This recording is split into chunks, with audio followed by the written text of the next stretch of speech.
Hello दोस्तों, आपका स्वागत है हमारे चैनल में। आज का जो टॉपिक है उसका नाम है गौत। गौत होता क्या है? जब आप देखिएगा कि एकाएक आपके जोड़ों में क्या हो रहा है, स्वेलिंग हो रहा है, पेन हो रहा है, तो ये एक गौत का लक्षण होता है। इसमें होता क्या है? तो इसमें होता है यूरिक एसिड हमारे ब्लड में ज़्यादा हो जाता है। तो कितना ज़्यादा हो जाता है? ज़्यादा हो जाता है 7 mg पर DL से ज़्यादा हो जाएगा। तब हम क्या कहेंगे कि ये यूरिक एसिड ज़्यादा हो गया, जिसके कारण मेनली क्या होता है, ये यूरिक एसिड ज़्यादा हो जाता है तो ये हमारे जोड़ों में जाके इकट्ठा होने लगता है। किस फॉर्म में? तो यूरेट क्रिस्टल फॉर्म में। किस? यूरेट क्रिस्टल फॉर्म में। तो आप कह सकते हैं कि हमारे जोड़ों में ही क्यों ज़्यादा होता है, और वो भी पैर के जोड़ों में। और सबसे ज़्यादा तो ये जो हमारा पैर का टो है, बिग टो है, अंगूठा जिसको कहते हैं, पैर का अंगूठा, उसमें सबसे ज़्यादा ये देखने को मिलता है, क्योंकि ये मेनली ग्रेविटेशन पे डिपेंड करता है। ग्रेविटी के कारण क्या होता है, यूरिक एसिड नीचे की ओर चला जाता है। ठीक है। अगर ये इसके पैथोजेनेसिस की बात करें, शॉर्ट में पढ़ा रही हूँ, फिर पूरा एक्सप्लेन करूँगी। पैथोजेनेसिस की बात करें तो इम्यून रिस्पॉन्स के कारण क्या होता है, इन्फ्लामेशन होता है, इंटेंस पेन होता है, बल्ग और डिफॉर्म जॉइंट। देखिए इस तरह से ये डिफॉर्म मतलब कि फूला हुआ दिखेगा, चुभेगा, जलेगा। और इसको जो फूला हुआ होता है ना, उसको हम टोफी भी कहते हैं। ये मेनली गॉटी अर्थराइटिस में देखा जाता है। दूसरा कारण यूरेट स्टोन के कारण भी, मतलब जो किडनी होता है ना, उसके रीनल पेल्विस में यूरेट स्टोन होने के कारण। तीसरा, ये जो यूरेट क्रिस्टल है उसका डिपोजिशन हो जाने के कारण। और ये डिपोजिशन होता कहाँ है? तो जैसे कि आप जानिएगा, ये जॉइंट होता है, इसके बीच में सिनोवियल फ्लूइड होते हैं, ये यहाँ पर ही मेनली इकट्ठा होता है। ऐसा क्यों? क्योंकि जो सिनोवियल फ्लूइड है ना, वहाँ पर लोअर टेम्परेचर हो जाता है एज कंपेरिजन टू अलग जगह। ठीक है। इसमें होता क्या है, जैसे कि ये है ना, इम्यून रिस्पॉन्स के द्वारा क्यों होता है आपको पता है। जैसे कि हमारे यहाँ पर सिनोवियल जॉइंट में हुआ है, ठीक है, यहाँ पे इकट्ठा हुआ है। अब इसको मारने के लिए हमारा फैगोसाइट आएगा, इसको क्या कर लेगा, इनगल्फ कर लेगा। और ये मारने का प्रोसेस कैसे होता है, तो वो H+ रिलीज करके मारता है। तो ये जो हमारा यूरेट आयन होता है वो होता है A-। तो इसके कारण ये क्या होगा, और ज़्यादा बढ़ेगा और अनआयोनाइज्ड क्रिस्टल बन जाएगा। इसलिए ये इम्यून सिस्टम के द्वारा भी होता है, क्योंकि और ये इसको वर्स कर देता है। तो ये यूरिक एसिड आता कहाँ है से है? तो आपको पता होगा, जब आप DNA का मेटाबॉलिज्म पढ़ रहे होंगे, तो मेनली DNA का जो मेटाबॉलिज्म है उसमें आपको दो चीज़ पढ़ना मिला होगा नाइट्रोजिनस बेस में, प्यूरिन और पायरीमिडीन। ठीक है। तो हमें अभी पायरीमिडीन नहीं, प्यूरिन के बारे में फोकस करना है, क्योंकि जो यूरिक एसिड है वो प्यूरिन से बनता है। तो प्यूरिन का क्या कोड था, पूजा। जी से क्या होगा, ग्वानिन, ए से एडेनिन इसके अंदर आता है। पूजा हमेशा हम 2 भगवान का करते हैं, तो इसमें 2 साइकिल होगा। ठीक है। यहाँ तक समझने में कोई भी प्रॉब्लम नहीं है। अब देखिए, ये सबसे पहले क्या होगा, ये जो प्यूरिन नाइट्रोजिनस बेस है वो हाइपोजेंथिन में टूटेगा। हाइपोजेंथिन से हाइपोजेंथिन में टूटेगा। हाइपोजेंथिन क्या करेगा, जैंथिन में कन्वर्ट होगा, और जैंथिन बाद में क्या होता है, यूरिक एसिड में बन जाता है। किसके मदद से? तो एक एंजाइम है, दोनों जगह सेम एंजाइम लगता है, उसको कहते हैं जैंथिन ऑक्सीडेज। ठीक है। तो इसके कारण यूरिक एसिड बनता है। अब ये क्या होगा, ब्रेकडाउन ज़्यादा हो जाएगा, तो इसके कारण यूरिक एसिड ज़्यादा बनेंगे। और ये जो प्रोसेस अभी दिखाया, ये होता कहाँ है, लीवर में होता है। तो 80% जो बॉडी में यूरिक एसिड होते हैं वो ब्रेकडाउन ऑफ प्यूरिन से होता है। लेकिन जो 20% यूरिक एसिड है, वो जो हम खाना लेते हैं, तो इसको क्या कहा जाता है, रिच ऑफ डिजीज कहा जाता है। क्यों कहा जाता है, क्योंकि ये जो अच्छे अच्छे खाने जो लोग लेते हैं ना, उनमें ये ज़्यादा होता है। तो अच्छे अच्छे खाना का क्या मतलब, जो रेड मीट खाते हैं, फिश लेते हैं, अल्कोहल लेते हैं, बीन्स लेते हैं, उनमें ये ज़्यादा यूरिक एसिड होने का चांसेस है। ठीक है, क्योंकि ये जो फूड है, red meat, fish, alcohol, beans, इसमें हाई ज़्यादा मात्रा में प्यूरिन पाया जाता है। तो चलिए देखते हैं कि इसके रिस्क फैक्टर क्या हो सकता है। तो रिस्क फैक्टर में ये होगा कि एंजाइम में डिफेक्ट होना। कौन सा एंजाइम, जैंथीन ऑक्सीडेज, जिसके कारण प्रोडक्शन ज़्यादा होगा। डाइट ज़्यादा लेना, रीनल में फेल होना, मतलब कि किडनी फेलवर होना, जिसके कारण एक्सक्रीशन कम हो जाएगा। कैंसर का ट्रीटमेंट के कारण क्या होंगे, केमो और रेडिएशन मेनली ट्रीटमेंट जो होता है उसके कारण सेल डेथ हो जाते हैं। और जिनको डायबिटीज़ या ओबेसिटी है, उनमें ये जो गौत के रिस्क हैं ज़्यादा हो जाते हैं एसिडिक इन्वायरमेंट। और एसिडिक इन्वायरमेंट में मेनली ज़्यादा यूरिक एसिड यूरेट क्रिस्टल में बनता है। ठीक है, अगर ट्रीटमेंट की बात करें तो मेन ट्रीटमेंट जो होता है, पहले तो इसमें पेन होगा, इन्फ्लामेशन होगा, जो एक्यूट गौत अटैक में देखा जाता है उसका हम ट्रीटमेंट करेंगे।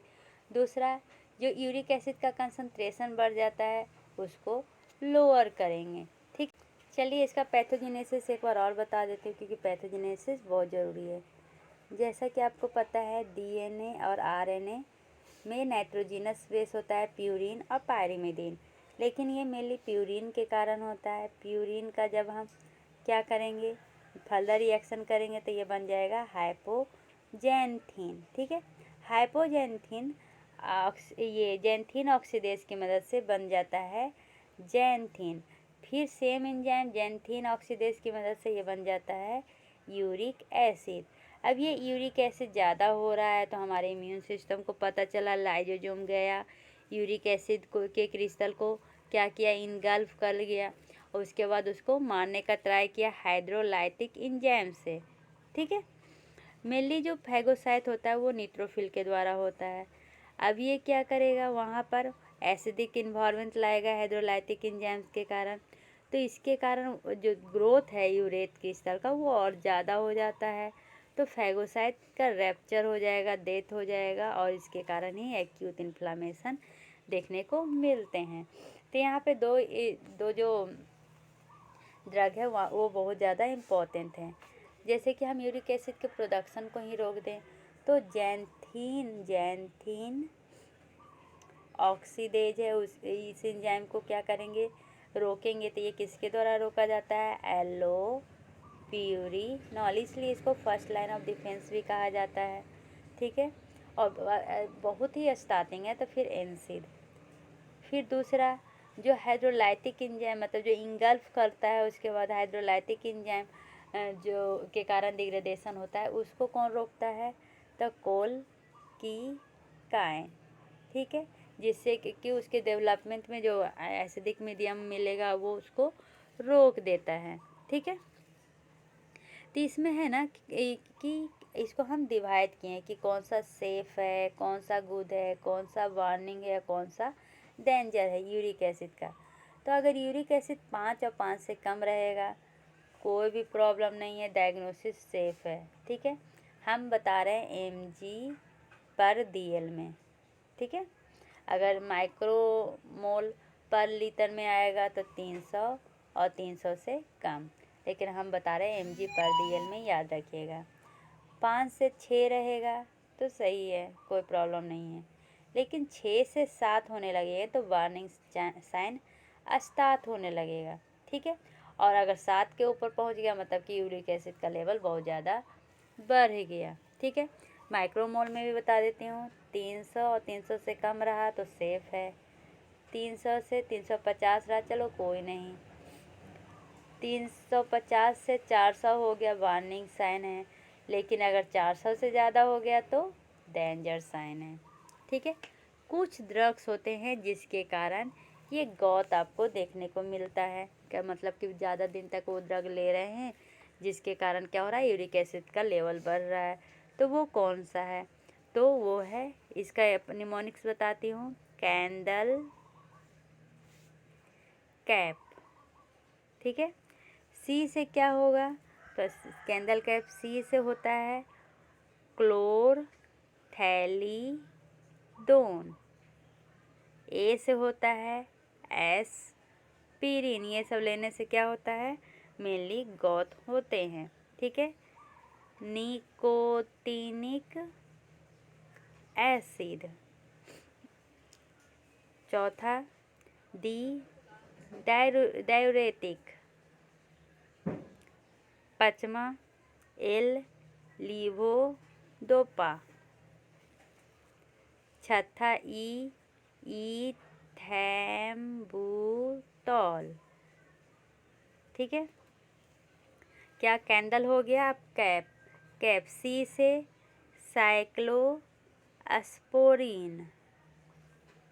फिर ए से अल्कोहल। पी से पायराजीनामाइड। तो ये सब ड्रग लेने पे क्या होता है, मेनली गौत के चांसेस ज़्यादा होते हैं। अब ये ज़रूरी नहीं है कि हाइपरइसीमिया हुआ है तो उसको गौत होगा ही होगा, ठीक है, क्योंकि अब देखते हैं कि यूरिक एसिड का ओवर प्रोडक्शन क्यों होता है। तो पहला तो ये जेनेटिक कॉज है। जेनेटिक कॉज में कौन सा, जैसे कि इनबॉर्न एरर होता है प्यूरिन मेटाबॉलिज्म में। दूसरा जो न्यूक्लिक एसिड टर्नओवर है वो बढ़ जाएगा, ठीक है। जैसे ये किस में बढ़ेगा, तो जैसे कोई मेलिग्नेंसी हो गया, माइलोलिम्फोप्रोफरेटिव, ज़्यादा अल्कोहल ले रहे हैं, ज़्यादा फ्रुक्टोज इंटेक ले रहे हैं, सोरियासिस या हेमोलाइटिक डिसऑर्डर किसी में हो गया है, ओबेसिटी BMI 30 से ज़्यादा हो गया है, हैवी एक्सरसाइज करते हैं तो उनमें ओवर प्रोडक्शन बढ़ जाता है। अब जो यूरिक एसिड है उसका सिक्रेशन कैसे कम जाएगा, तो किसी को क्रोनिक किडनी डिजीज होया हुआ है, ड्रग ले रहे हैं, हाइपरटेंशन है, ठीक है, मेटाबोलाइट जैसे कि लैक्टेट या कीटोन का एक्युमुलेशन हो रहा है, लेड इंटॉक्सिफिकेशन है, तो इसके कारण क्या होगा, इसका एक्सक्रीशन कम जाएगा। गौत के भी स्टेजेज होते हैं। एक होता है एसिम्प्टोमेटिक गौत, एक्यूट इंटरमिटेंट गौत, क्रोनिक या टोकोफिरस गौत। गौत का जो सबसे पहला स्टेज होता है उसको कहते हैं हाई यूरिक एसिड लेवल। इसमें जो यूरिक एसिड है ना वो ब्लड में बिल्डअप होने लगते हैं और क्रिस्टल का एक्युमुलेशन स्टार्ट होता है जॉइंट के चारों तरफ। दूसरा स्टेज होता है एक्यूट गौत। सिम्टम स्टार्ट होता है जैसे कि पेनफुल गौत अटैक, तो इसमें एनसिड क्या होंगे, फर्स्ट लाइन ऑफ डिफेंस होंगे, ठीक है। थर्ड स्टेज में क्या होता है, इंटरक्रिटिकल गौत। इसमें क्या होंगे, period of remission between gout attack. अब ये जो पेन है वो धीरे धीरे बढ़ता जाएगा और ये बार बार आएंगे। चौथा क्रोनिक गौत। इसमें गौत क्या होगा, क्रोनिक हो जाएगा, टोफी फॉर्म हो जाएगा ज्वाइंट के चारों तरफ। तो इसमें मेनली यही 4 स्टेज होते हैं। स्टेज फर्स्ट में क्या था कि हाई यूरिक एसिड लेवल हो जाता है, तो इसको हम मेनली एसिम्प्टोमेटिक हाइपर यूरिसेमिया कहते हैं। क्या, एसिम्प्टोमेटिक हाइपर यूरिसेमिया, ठीक है। ये मेनली जो गौत है ना उसका बिगिनिंग का स्टेज होता है। इसमें यूरिक एसिड बिल्डअप होना स्टार्ट होता है ब्लड में और क्रिस्टल बनना स्टार्ट होता है और ये जॉइंट में एक्युमुलेट होना स्टार्ट होते हैं, ठीक है। मेनली फुट में, क्यों, पहले ही बता दिए थे, ग्रेविटी के कारण। यूरिक एसिड है ना वो मेनली प्यूरिन के टूटने के कारण बनता है, इसलिए अगर ज़्यादा प्यूरिन ले लेते तो फूड खाएंगे तो उसके कारण भी ये ब्लड में यूरिक एसिड का लेवल बढ़ा देगा, ठीक है। और ऊपर से अगर किडनी डिजीज होया हुआ है जो इसको बाहर नहीं निकल पा रहा है, तो ये सारे रीजन जो होते हैं वो सब मेनली स्टेजेस को या हाइपरयूरिसेमिया के कॉज होते हैं। और भी जो रिस्क फैक्टर है जैसे कि overweight, kidney disease, taking diuretics, drinking alcohol excess, ठीक है, diabetes, under active thyroid, family history, eating high purine diet, ये सभी फर्स्ट स्टेज को लाने का कारण है। लेकिन फर्स्ट स्टेज में कोई भी जॉइंट पेन, रेडनेस, स्वेलिंग नहीं देखा गया है। इसमें सिर्फ एलिवेटेड होंगे यूरिक एसिड ब्लड टेस्ट में, ठीक है। इसमें क्या होता है ना, इस टाइम में यूरिक एसिड यूरेट क्रिस्टल में कलेक्ट होना स्टार्ट होता है जॉइंट में, जिसमें इन्फ्लामेशन अभी नहीं होता है, ठीक है। अब सेकेंड स्टेज में हम क्या कहे थे, एक्यूट गॉथ, ठीक है। एक्यूट गॉथ में क्या होगा, एकाएक रात में आपको ये गॉथ का अटैक होगा, अनएक्सपेक्टेड गॉथ का अटैक होगा, क्योंकि आपको तो पता नहीं होगा। उसके बाद पर्सन में पेन होंगे, रेडनेस और स्वेलिंग देखा जाएगा जॉइंट में, मेनली जो बिग टो है, फुट है, एंकल ऑफ द नी है, ठीक है। ये सब सिम्टम आएंगे। क्यों आएंगे, जो यूरेट क्रिस्टल है वो ऑलरेडी जॉइंट में एक्यूमुलेट हो चुका है, और उसमें जो हमारा फैगोसाइटिक है वो इंगल्फ कर चुका है, लेकिन फैगोसाइटिक में ये अपना ये नंबर बढ़ाने के कारण लाइसोसोम को क्या कर दिया, ये रप्चर कर दिया, जिसके कारण इन्फ्लामेशन ये सब देखने को मिला है। इन्फ्लामेशन, पेन, रेडनेस, स्वेलिंग, ठीक है। तो आपको डॉक्टर से कंसल्ट करना पड़ेगा। स्टेज 3, इसमें क्या होता है, इसमें कौन सा स्टेज था, इंटर क्रिटिकल गॉथ, इसको क्या कह सकते हैं, एट फर्स्ट इसमें गॉथ फ्लेयर आएगा, क्या gout, GOUT, gout flare. Gout flare का मतलब होता है जब आप बहुत ज़्यादा पेन और डिसेबलिंग इन्फ्लामेटरी अल्थराइटिस देखोगे तो उसी को हम गॉथ फ्लेयर कहते हैं। स्टेज 4 में क्रोनिक गॉथ देखने को मिलेगा। इस स्टेज का दूसरा नाम क्या है, तोफासियस गॉथ, क्योंकि जिसमें यूरिक एसिड डिपॉजिट ज़्यादा हो जाता है और वो नोडुल का फॉर्मेशन ले लेता है, जिसको हम कहते हैं टोफी। चलते हैं अब एक्यूट गॉथ अटैक में कौन सा दिया जाता है मेडिकेशन, तो एनसिड देते हैं, इंडोमेथासिन और नेप्रोक्सेन। एक्यूट के लिए ये हमारा फर्स्ट लाइन ऑफ ट्रीटमेंट कहलाता है, ठीक है। ये क्या करता है, प्रोस्टाग्लैंडिन्स को रिड्यूस कर देता है, जिसके कारण पेन और इन्फ्लामेशन कम हो जाता है। कोल्सिकाइन, ये सेकेंड लाइन ट्रीटमेंट होता है एक्यूट अटैक का। ये फैगोसाइटिक एक्टिविटी को इनहिबिट करता है, ल्यूकोसाइट के माइग्रेशन को रोकता है, फैगोसाइटोसिस को इनहिबिट करता है। तो ये ज़्यादा यूजफुल होता है जब हम इसको गॉथ अटैक के 48 आवर्स के अंदर दे दें। ये एक्ट करता है एंटी इन्फ्लामेटरी की तरह, ठीक है। तो उसके बाद क्या है, कॉर्टिकोस्टेरॉइड देते हैं। कॉर्टिकोस्टेरॉइड क्यों, क्योंकि ये भी इम्पॉर्टेंट होता है इसको कम करने के लिए, ठीक है। एनसिड में भी अगर कोई पूछे ना कि इसमें भी कौन है, तो इंडोमेथासिन, क्या है, इंडोमेथासिन। कॉर्टिकोस्टेरॉइड का यहाँ पर क्या काम आ जाएगा, तो ये प्रीफर होता है थेरेपी के लिए ओसा वुमेन में या ओसा पेशेंट में जिसमें एनसिड और कोल्सिकाइन कंट्राडिक्टेड हो, ठीक है। उसके बाद हम डिसकंटिन्यू करते हैं ओरल कॉर्टिकोस्टेरॉइड को, क्योंकि इसको अगर टैपर नहीं करेंगे तो रिबाउंड दोबारा फ्लेयर्स होने का डर है, ठीक है। ये तो हुआ मेडिकेशंस। अब देखते हैं हाइपोयूरेमिक गॉथ। यूरिया के क्या है, फॉर्मेशन को कौन रोकता है, यूरिया को फॉर्मेशन को जो ड्रग रोकता है उसको हम कहते हैं हाइपोयूरेमिक एजेंट। इसमें हम क्या देते हैं, एलोप्यूरिनॉल और फेबुजोस्टैट देते हैं, ठीक है। तो ये क्या करेगा, जो जैंथीन ऑक्सीडेज है, क्या जैंथीन ऑक्सीडेज है, उसको ये रोक देगा। अब ये एक्यूट गॉथ अटैक नहीं कहलाएगा, अब ये गॉथ अटैक कहलाएगा। एक्यूट गॉथ अटैक में हम एनसिड और क्या दिए थे, एनसिड दिए थे, कॉर्टिकोस्टेरॉइड दिए थे और कोल्काइन दिए थे, ठीक है। फर्स्ट लाइन हो जाएगा एनसिड और सेकेंड लाइन हो जाएगा कोल्काइन। अब दोनों कॉन्ट्राडिक्टेड रहा तो हम दे देंगे क्या, तो कॉर्टिकोस्टेरॉइड। अब आते हैं गॉथ अटैक में, इसमें हाइपोयूरेमिक एजेंट दिए, ये क्या करेगा, यूरिक एसिड के प्रोडक्शन को कम कर देगा। तो इसमें हम कौन सा देंगे, एलोप्यूरिनॉल और फेबुजोस्टैट।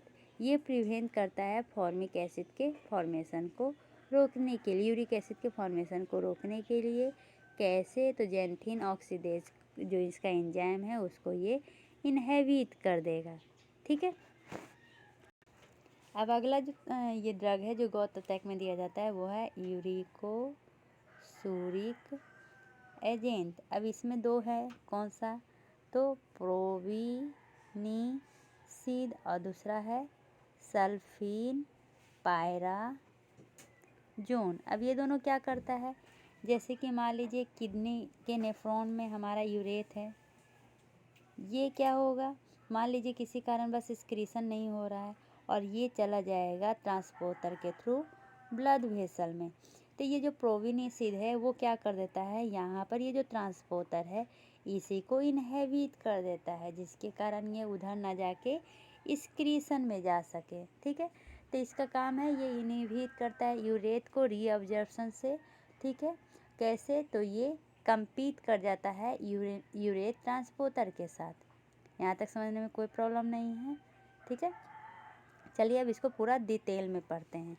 उससे पहले कुछ क्वेश्चन, कौन सा ऐसा ड्रग है जो जैंथीन ऑक्सीडेज को इनहेबिट करता है, वो हो जाएगा एलोप्यूरिनोल। अगर गौत में high level of uric acid हो तो उसको हम क्या कहते हैं, यूरेट क्रिस्टल। ठीक है। कॉक्स किस फैमिली के अंदर आता है, तो ये एनसिड में आता है और ये क्या करता है, प्रोस्टाग्लैंडिन से बनता है। ठीक है। अब एक क्वेश्चन है कि क्या यूरेट रीनल स्टोन में हाइपर यूरिसेमिया ज़्यादा होता है, तो हाँ। अब एक बताती हूँ कुछ ऐसे ड्रग्स का मेन काम, जैसे कि कॉलकीकाइन है। कॉलकीकाइन मेन क्या करेगा, तो फैगोसाइट की एबिलिटी को चेंज कर देगा। प्रोविनीसिड क्या करेगा, तो अभी पढ़े, ये क्या है, यूरिक एजेंट है।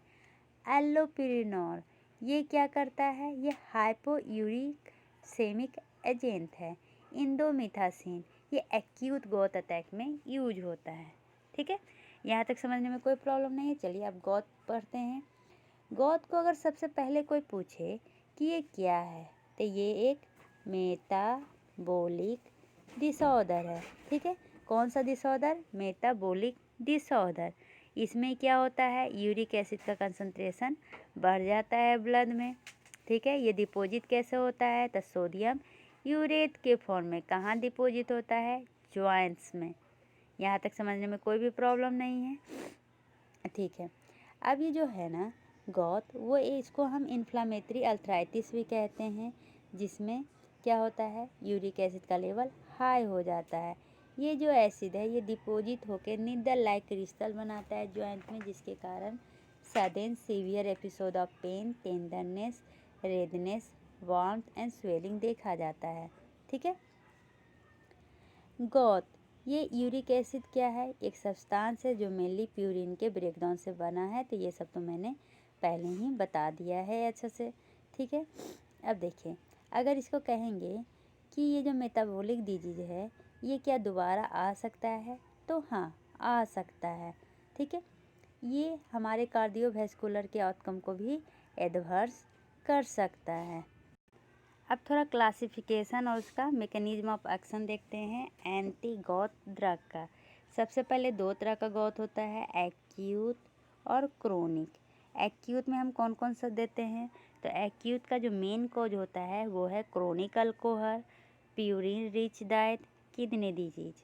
ट्रीटमेंट में हम क्या करेंगे, एनसिड देंगे, कॉलकीकाइन देंगे, और एस्पिरिन क्या होता है, मेनली कंट्राडिक्टेड होता है। NSAID first line of defence, colchicine second line of defence.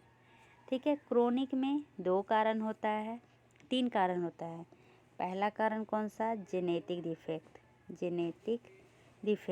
ये इसके कारण मेनली क्या होता है, प्यूरिन सिंथेसिस बढ़ जाता है।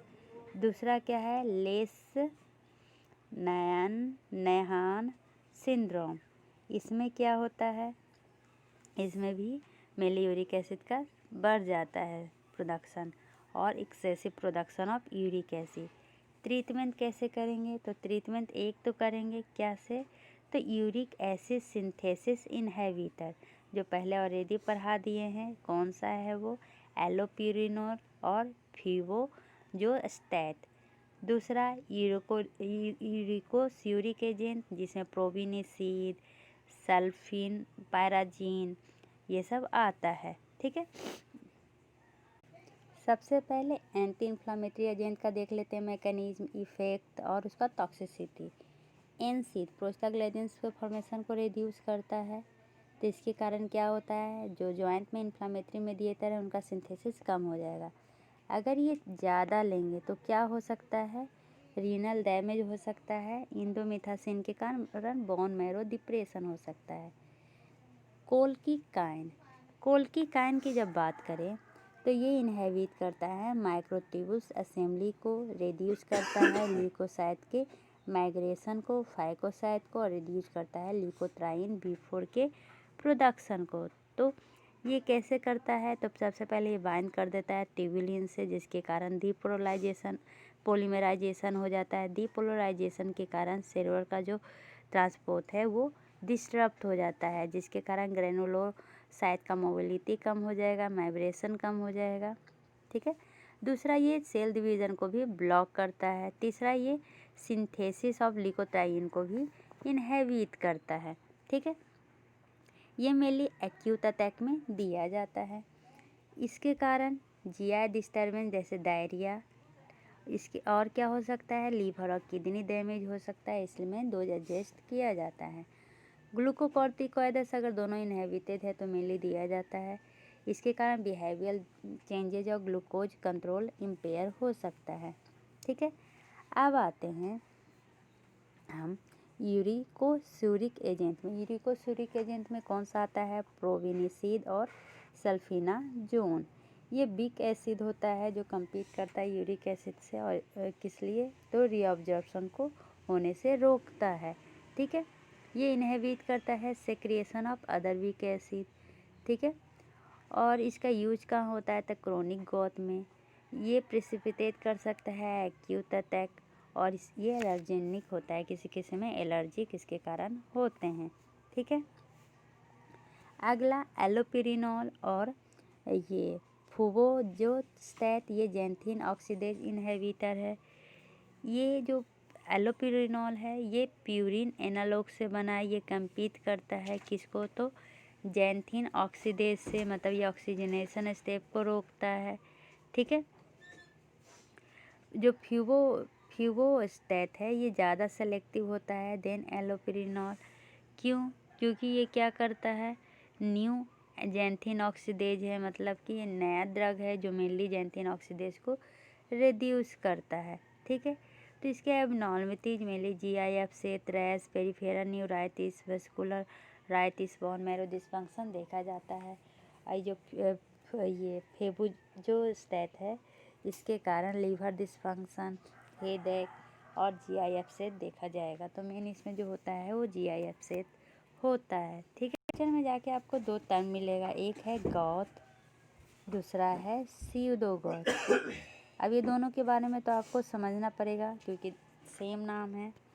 तो गॉथ का मतलब होता है कि ये जो है वो सोडियम यूरेट क्रिस्टल के कारण होता है, और जो स्यूडोगॉथ है वो डिपोजिट वो किसके कारण होता है, कैल्शियम पायरोफॉस्फेट के डिपोजिशन के कारण।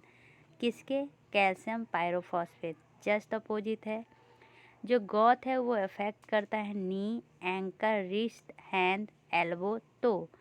लेकिन जो ये स्यूडोगॉथ है ये अफेक्ट करता है toe, wrist, shoulder, knee, ankle, finger, मतलब शोल्डर को भी अफेक्ट करता है, जो मेनली गॉथ में नहीं देखा जाता है। ठीक है, गॉथ जो है वो ऑब्जर्व होता है मेन में बिटवीन 40 से 50 साल के बीच में, और ये रियली डेवलप्ड होता है वुमन में, ये रियली डेवलप्ड होता है बिफोर मेनोपॉज। लेकिन जो स्यूडोगॉथ है वो एडियोपैथिक फॉर्म है, ये मिडिल एज में और एल्डर पीपल 65 से 75 वर्ष के लोगों में देखा गया है। ठीक है, ये हेरिडेटरी भी हो सकता है। गॉथ में सीरम यूरेट हाई रहेगा, लेकिन स्यूडोगॉथ में सीरम यूरेट नॉर्मल रहेगा। तो इस तरह से हम मेनली डिफ्रेंशिएट कर सकते हैं गॉथ और स्यूडोगॉथ में। कैसे, तो गॉथ में क्या होंगे, जब लैब टेस्ट करेंगे तो क्या होगा, हाइपर यूरिसेमिया मिलेगा, लेकिन स्यूडोगॉथ में वो नॉर्मल रहेगा। ठीक है। गौत में negatively birefringent needle shape crystal देखने को मिलता है, लेकिन सीधो गौत में पॉजिटिव होता है। कौन? Birefringent rhomboid shape crystal. ठीक है। गौत जो होता है वो सडन आता है और सीवियर पेन होता है, जॉइंट में रेडनेस टेंडरनेस देखा जाता है। ठीक है।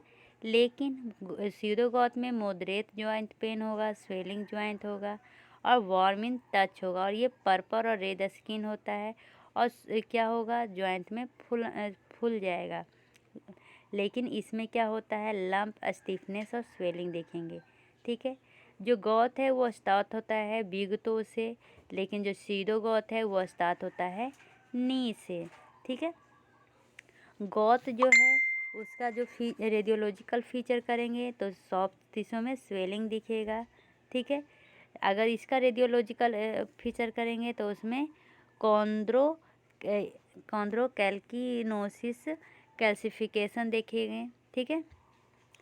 उसके बाद गौत में क्या होगा? तो मेनली इसका मेडिकेशन में एनसीड, कॉल्किकाइन, कॉर्टिकोस्टेरॉइड दिया जाता है, लेकिन सीधो गौत में हम इंजेक्शन देते हैं कॉर्टिकोस्टेरॉइड का, नन एनसीड देते हैं और कॉल्किकाइन देते हैं। मतलब गौत में पहले हम एनसीड देते हैं, फिर कॉल्किकाइन देते हैं और फिर कॉर्टिकोस्टेरॉइड देते हैं। इसका जस्ट अपोजिट, पहले कॉर्टिकोस्टेरॉइड इंजेक्शन देंगे, फिर एनसीड देंगे और फिर कॉल्किकाइन देंगे। गौत में यूरेट येलो होता है, लेकिन इसमें जो है वो क्रिस्टल जो होता है वो ब्लू होता है। ठीक है। एक्सरे में करेंगे तो गौत में सब कॉर्टिकल बोन सिस्ट मिलेगा, लेकिन इसमें कॉन्ड्रोकैल्किनोसिस ऑफ नी और रिस्ट में दिखेंगे। ठीक है। तो इस तरह से ये भी हम पढ़ लिए। आशा है आपको समझ में आ गया होगा। समझ में आया तो लाइक और सब्सक्राइब